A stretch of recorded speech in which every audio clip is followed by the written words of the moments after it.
Hello दोस्तों, welcome करता हूं मैं आपको आपके अपने यूट्यूब चैनल सिविल इंजीनियर एफबीएच में। तो दोस्तों, जो हमारी आज की वीडियो है इसमें हम डिस्कस करने वाले हैं जो कि हम strength shear strength of the soils के बारे में पढ़ रहे थे।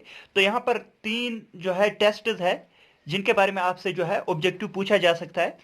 तो यहाँ पर एक है डायरेक्ट शेयर टेस्ट, दूसरा है हमारे पास ट्राइएक्सियल शेयर टेस्ट और हमारे पास है वैन शेयर टेस्ट। ये तीन टेस्ट हमें डिस्कस करने हैं इस वीडियो में। तो आप बने रहिए वीडियो में। और अगर आपको वीडियो पसंद आई, वीडियो को लाइक कीजिए, शेयर कीजिए अपने दोस्तों के साथ और सब्सक्राइब कीजिए हमारे चैनल सिविल इंजीनियर एफबीएच को। तो हमारे पास डायरेक्ट शेयर टेस्ट है। डायरेक्ट शेयर टेस्ट में हम क्या करते हैं, हमारे पास ये जो अपैरेट्स है ये डायरेक्ट शेयर टेस्ट का अपैरेट्स है। यहाँ पर आप देख सकते हैं हमारे पास एक डिब्बा होता है। ये जो है हमारे पास डिब्बा है, इस ये सॉइल सैंपल हम इसमें डालते हैं।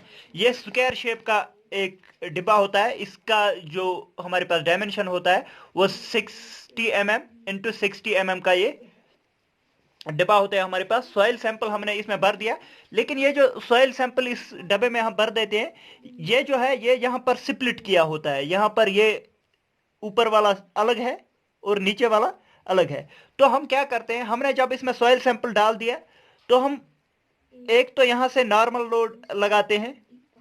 उसके बाद नॉर्मल लोड लगाने के बाद हम यहां इस साइड से शेयर फोर्स लगाते हैं, क्योंकि अगर हम इस साइड से शेयर फोर्स लगाएंगे तो ये सॉइल जो है ये इस प्लेन के अलोंग जो है शेयर करने की कोशिश करेगी। तो हमें इस साइड से पता चल जाता है कि हमारी shear strength of the soil क्या आ जाएगी, मतलब कि किस नॉर्मल लोड पे हमारे पास कितना हम इस साइड से फोर्स लगाएंगे ताकि इस डायरेक्शन में जो है हमारी सॉइल वो शेयर हो जाएगी। तो ये होता है हमारे पास direct shear test. Direct shear test में हम क्या करते हैं, यहां से शेयर फोर्स लगाया और यहां से नॉर्मल लोड लगाया तो हमें ये शेयर फोर्स जो है इस प्लेन के अलोंग दिखाएगा कि इस सॉइल की शेयर स्ट्रेंथ क्या होती है। तो हम पढ़ते हैं अब। This test is carried out in soil sample in a metal box of square cross section which is split horizontally at mid height. तो हम क्या करते हैं, हम एक सॉइल सैंपल को एक स्क्वायर शेप्ड बॉक्स में डाल देते हैं जिसका स्क्वायर क्रॉस सेक्शन होता है जो मैंने अभी यहाँ पर बताया 60 mm इंटू 60 mm का। तो हमारे पास स्क्वायर शेप का एक बॉक्स होता है जिसमें हम सॉइल सैंपल डालते हैं। Soil is sheared along the predetermined plane. ये आपको याद रखना है कि हमें पता होता है कि हमें सॉइल को शेयर करना है इस डायरेक्शन में। प्री डिटरमाइंड मतलब कि हमें पता है कि यहां पर हमने इसको स्प्लिट किया हुआ है, तो अगर हम शेयर फोर्स इस डायरेक्शन में लगाएंगे तो शेयर जो सॉइल है वो प्री डिटरमाइंड प्लेन में हो जाएगी। हमें पता है कि हमें शेयर जो है इस प्लेन पे करना है, हॉरिजॉन्टल प्लेन पे करना है। By moving the top half of the box relative to the bottom half, मतलब कि टॉप हाफ ऑफ बॉक्स पे हम क्या लगा रहे हैं, शेयर फोर्स लगा रहे हैं। तो ऊपर वाला बॉक्स जो है रिलेटिवली मूव करेगा with respect to lower side of the box. तो हमारे पास शेयर फोर्स निकल के आ जाएगा, मतलब कि शेयर स्ट्रेंथ निकल के आ जाएगी। This box is usually square in plan having 60 mm into 60 mm। ये जो बॉक्स है जिसमें हमने सॉइल सैंपल डाल दिया इसका जो है प्लान एरिया होता है 60 mm into 60 mm। Test on sand and gravel can be performed quickly. इस टेस्ट के मदद से जो है सैंड और ग्रेवल का हम जो है आसानी से जल्दी से हम जो है टेस्ट कर सकते हैं शेयर स्ट्रेंथ के लिए। तो अब देखते हैं इसकी एडवांटेजेस क्या होती है। एडवांटेज होती है, it is easy test for the sand and gravel. Sand and gravel के लिए ये इजी टेस्ट है, हम जल्दी से कर सकते हैं।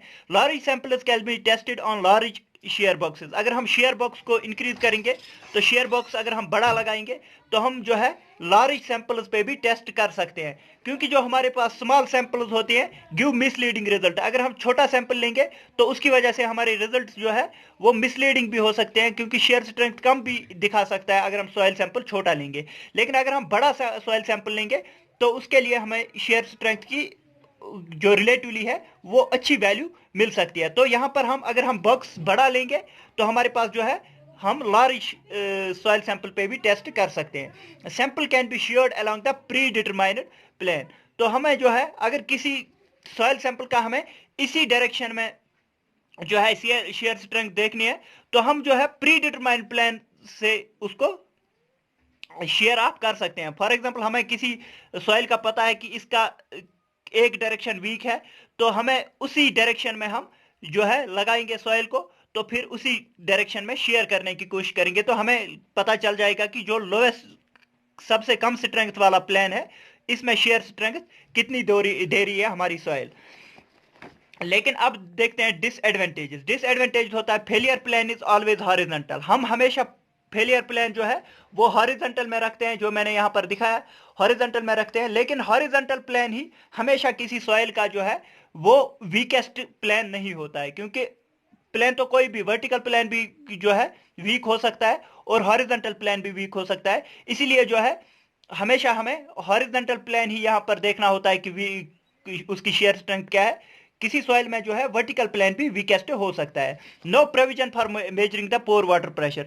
लेकिन जब हम किसी सॉइल सैंपल में अगर हमारे पास वाटर है, तो अगर हम नॉर्मल लोड लगा रहे हैं तो उसमें जो है पोर प्रेशर की जो है डिफरेंसेस आती है, वो हम इसके इस जो टेस्ट है इसमें उसके लिए जो है पोर वाटर प्रेशर के लिए प्रोविजन नहीं होती है, क्योंकि पोर वाटर प्रेशर से जो है नॉर्मल स्ट्रेस चेंज होता है। क्योंकि हम पोर वाटर प्रेशर जहां पर डेवलप होता है वहां पर हम इफेक्टिव स्ट्रेस का कॉन्सेप्ट लेते हैं। अगर आपने पिछली वीडियो देखी है आपको पता होगा। तो यहां पर कोई प्रोविजन नहीं होता है पोर वाटर प्रेशर को मेजर करने के लिए। तो यह था हमारे पास direct shear test. I hope आपको समझ में आ गया होगा। तो दोस्तों अब जो हमारा दूसरा टेस्ट है यहाँ पर, यह है ट्राई एक्शियल टेस्ट के बारे में। ट्राई एक्शियल टेस्ट जो है वो हम 2 स्टेजेस में करते हैं, फर्स्ट स्टेज, सेकंड स्टेज। तो फर्स्ट स्टेज में हम क्या करते हैं, soil sample is set in the triaxial cell and confining pressure is then applied.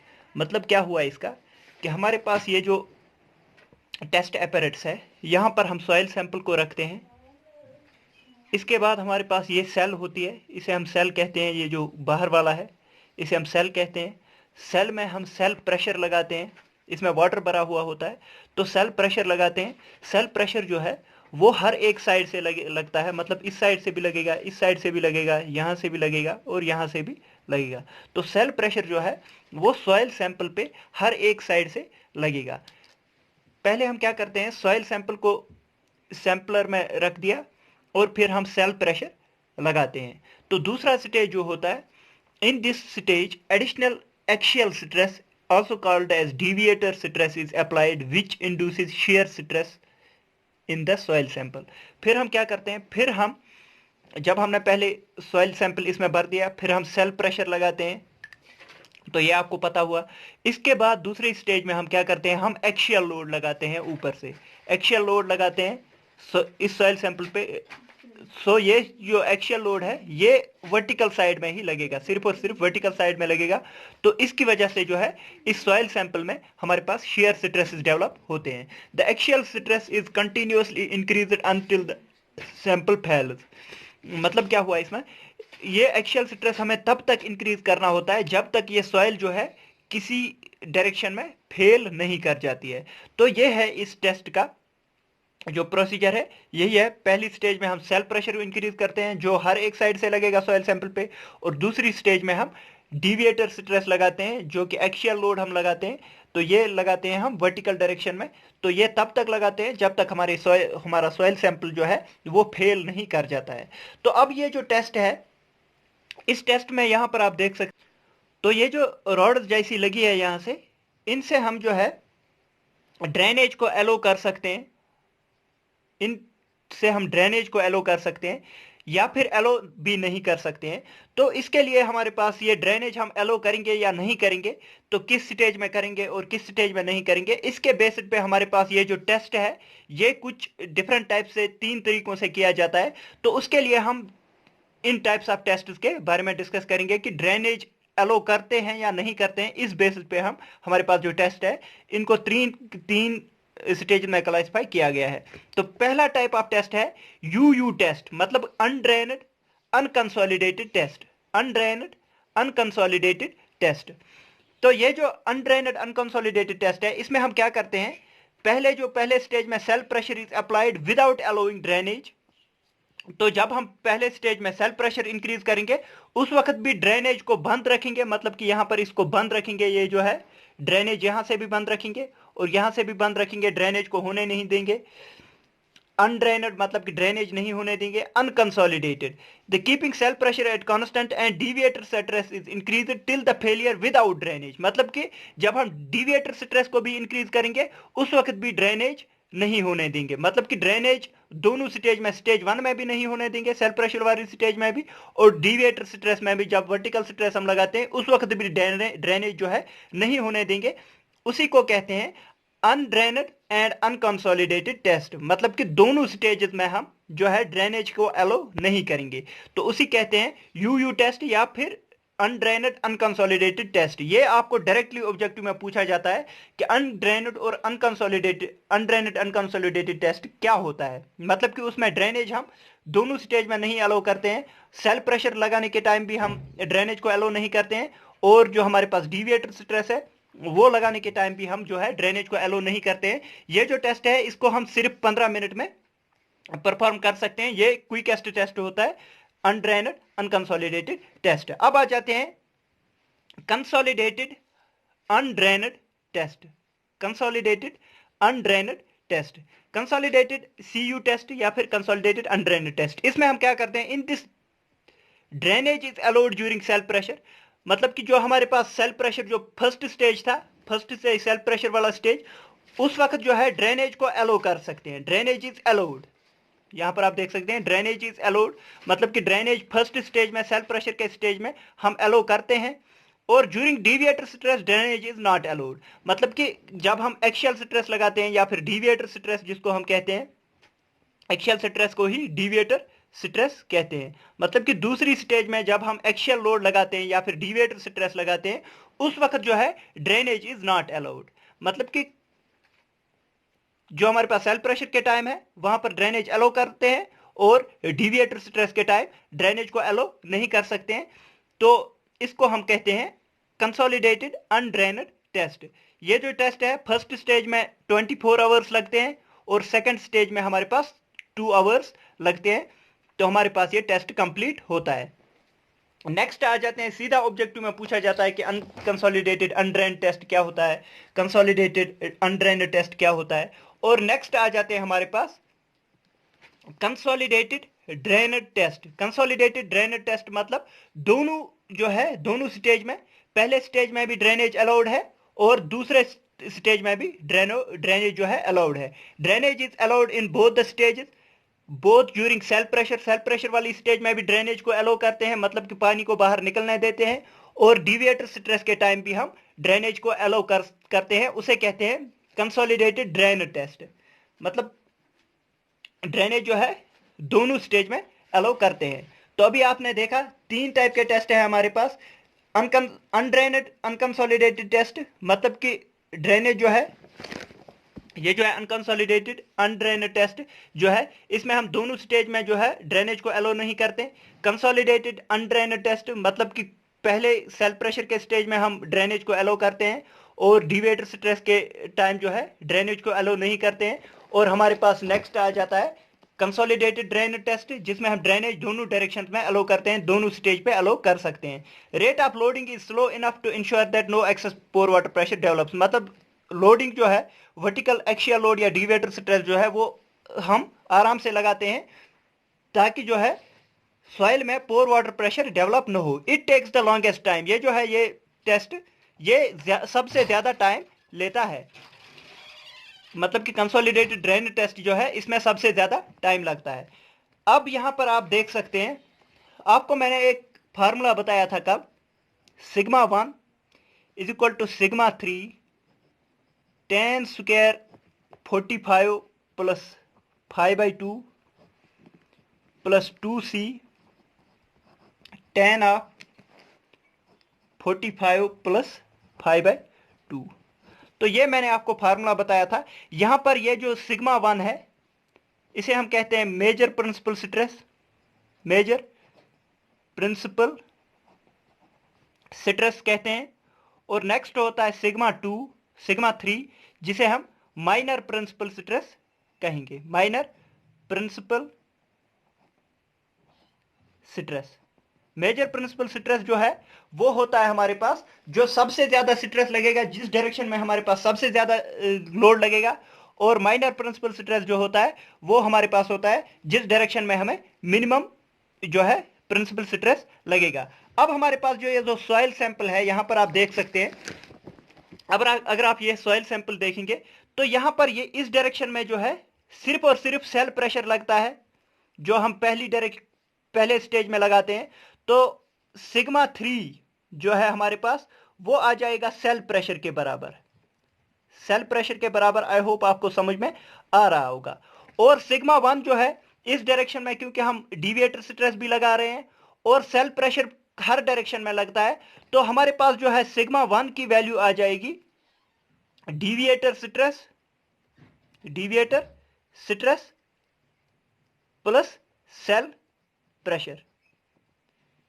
मतलब कि वर्टिकल डायरेक्शन में जो है एक तो एक्सियल स्ट्रेस भी लगेगा, दूसरा जो सेल प्रेशर है वो हर डायरेक्शन में लगेगा तो ऊपर वाली डायरेक्शन में भी लगेगा। आई होप आपको ये चीजें समझ में आ गई होगी, क्योंकि ये जो है ये बहुत बार ऑब्जेक्टिव्स में पूछा गया है कि सिग्मा 1 की वैल्यू क्या होती है और सिग्मा 3 की वैल्यू क्या होती है। तो यहां पर मैं आपको दिखाऊं, सिग्मा 1 जो है वो हमारे पास होता है deviator stress plus cell pressure दोनों का सम, और हमारे पास सिग्मा 3 की वैल्यू जो है वो सिर्फ और सिर्फ सेल प्रेशर की वैल्यू के बराबर होता है, सीपी सेल प्रेशर। तो यहां पर आपको ये चीजें जो है ऑब्जेक्टिव पॉइंट ऑफ व्यू से याद रखनी है और ये वैल्यूज जो है इसमें डालनी होती है। फॉर एग्जांपल यहां पर हम कोई भी वैल्यू फिर निकाल सकते हैं। अगर आपको क्वेश्चन दिया है और जो है एंगल ऑफ शेयरिंग रेजिस्टेंस दिया हुआ है तो आप कुछ भी निकाल सकते हैं। तो आई होप कि आपको ये ट्राइएक्सियल टेस्ट जो है वो समझ में आ गया होगा। और इसके बाद आ जाते हैं हमारे पास जो नेक्स्ट टेस्ट है वो है vane shear test. Vane shear test में क्या होता है, हमारे पास एक वैन होता है, यहां पर आप देख सकते हैं ये ऐसे एक प्लेट लगा होता है और इस डायरेक्शन में दूसरा प्लेट लगा होता है और ये जो है ये इसका हैंडल लगा हुआ है। अगर हम इसमें सॉइल सैंपल डाल देंगे, हम इसको सॉइल सैंपल में लगा देते हैं, इस वैन को सॉइल सैंपल में लगा देते हैं।